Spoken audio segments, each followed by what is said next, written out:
আমরা 5 আগস্টের দেশের নতুন অভ্যুত্থানের পরে আপনি জানেন আমি লোকাল এখানকার ইউনিয়ন কাউন্সিলের চেয়ারম্যান। তো স্বাভাবিকভাবে এখানে রোল প্লে করি, মানুষের সিকিউরিটি মানুষকে সেবা দেওয়ার চেষ্টা করছি। বাট এখানে একটা বিশেষায়িত বাহিনী অতীতেও ছিল 13-14 সালে। আপনারা অনলাইন ডিভাইসে সব জায়গায় সার্চ দিলে বুঝতে পারবেন কি পরিমাণ ঝামেলা এখানে হয়েছে। একটা সার্টেন টাইম পর্যন্ত তারা নিষ্ক্রিয় ছিল, বাট যখনই 5 তারিখে দেশ স্বাধীন হয়েছে তারপরে তারা গর্ত থেকে বের হয়ে গেছে এবং মানুষের জীবনকে অতিষ্ঠ করে ফেলছে। কাউকে তুলে নিয়ে আসছে, মামলার আসামিদেরকে ঘরে তুলে নিয়ে আসছে, নিজেরা বিকল্প বিচার ব্যবস্থাপনা তৈরি করেছে, মানুষের থেকে টাকা আদায় করছে, মোটরসাইকেল কেড়ে নিচ্ছে, দোকানের বিভিন্ন দোকান থেকে মানুষকে উচ্ছেদ করছে, মন মতো যাকে পছন্দ করছে তাকে বাজারে নিয়ে আসছে, দোকান উচ্ছেদ করে আবার তাদেরকে পয়সা দিলে তারা আবার তাদেরকে দোকানে বসে দিচ্ছে।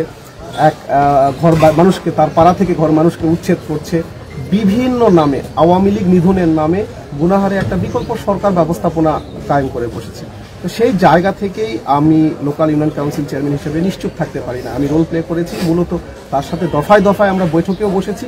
আপনি এভাবে বিশৃঙ্খল অবস্থায় আপনি চলতে পারেন না, এভাবে চলতে দেওয়া যায় না। তো তার সাথে আমি ইন্টারনাল আলাপও করেছি, আমার রিলেশনটা তার সাথে অনেক ভালো ছিল। বাট এই ঘটনার পর থেকে তিনি একটা নতুন বিশেষায়িত সরকার ব্যবস্থাপনা তৈরি করেছে। মূলত মনস্তাত্ত্বিক গুরুত্ব সেখান থেকেই। সর্বশেষ যে ঘটনায় আমরা একটা এই বাজারে বণিক সমিতির 5 তারিখে এই পুরো বাজার জানিয়ে দিয়েছে, পুরো বাজার সকল আওয়ামী লীগের দোকান, বিএনপি জামাতের সকলের দোকান। তখন আমাকে লোকাল ব্যবসায়ীরা বললো আপনি আমাদেরকে হেল্প করেন, তখন আমি তাদেরকে এই দোকানগুলো আবার তৈরি করে দিচ্ছি। প্রায় তাও 3 মাস হয়ে গেল, সেই 5 আগস্টের পরে 10 তারিখ থেকে কাজ শুরু হয়েছে দোকানগুলো। তো সেখান থেকেই মূলত আমাদের মিস্ত্রিদেরকে তিনি কাজ করতে দিচ্ছেন না। তখন আমাদের মনে হলো যে আমাদের মনে হয় এখন তার সাথে কথা বলা উচিত। আমরা কথা বলতে এসেছি আর তারা আমাদেরকে অতর্কিত হামলা করেছে আর কি। তো আমাদের বহু লোক ইনজুর্ড, অলরেডি 4 জন হসপিটালাইজড।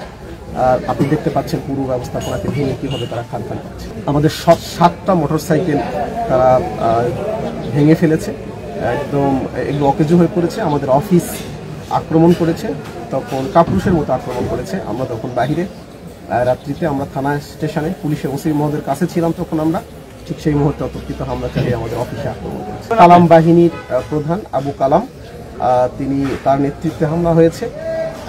কথিত আছে তিনি একসময় শ্রমিক দলের নেতা ছিলেন। এখন আমরা এখানে দীর্ঘদিন রাজনীতি করছি, আমরা তাকে রাজনৈতিকভাবে নিষ্ক্রিয় দেখেছি। এখন শুনছি তিনি বিএনপির সাথে সম্পৃক্ত হচ্ছে। বিএনপি নেতৃবৃন্দের সাথে বরাবরই আমাদের চমৎকার সম্পর্ক আছে, তাদের সাথে আলাপ করি। তারাও এই 3 মাসের ঘটনায় খুবই বীতশ্রদ্ধ ছিল। তারা বারবার আমাকে পুশ করেছে এভাবে এলাকায় অরাজকতা চলতে পারে না। আইন শৃঙ্খলার বৈঠকে তারা এ ব্যাপারে প্রতিবাদ করেছে, কথা বলেছে। তারা বরং আমাকে আরো বলতেন যে তুমি কেন রোল প্লে করছো না। বাট আশ্চর্যের সাথে খেয়াল করছি, যখন আমরা এটা প্রতিরোধের জন্য সবাই মিলে জনগণকে নিয়ে যখন আমরা এটা প্রতিরোধের জন্য মুখোমুখি দাঁড়িয়েছি, তখন খুবই অবাক হয়ে আমরা খেয়াল করছি তারা আবু কালাম বাহিনীকে তারা নিজেদের দলের কর্মী বলে তারা এখন উল্লেখ করছে। আমরা এটা তালুজবাসী এবং গুনাহারবাসী গতকাল আবিষ্কার করলো তিনি বিএনপির নতুন নেতা। এই অভিযোগ যদি সত্য হয় তাহলে আমার সকল অভিযোগ আমি প্রত্যাহার করব। যে আমি ঘর নির্মাণ করে এখান থেকে কোটি টাকা উপার্জন করছি, যদি এই অভিযোগ প্রমাণিত হয় তাহলে আমি সকল অভিযোগ প্রত্যাহার করব এবং আমি আপনাদের সাথে ব্রিফিং করে আমি সরি বলবো। এইটা ঘর তারা জ্বালিয়ে পুড়িয়ে ছারখার করে দিয়েছে। আমি নিজের পকেট থেকে 36 লক্ষ টাকা ব্যয় করে তাদের ঘর নির্মাণ করে দিয়েছি। এবং আপনি জনগণের সাথে কথা বলেন, কাদের থেকে আমরা কোটি টাকা উপার্জন করেছি বলেন। আপনি লোকজন আছে, বাজারের লোকজন এখানে, আপনি আমার কনসার্নের দরকার নেই, সবার সাথে কথা বলেন।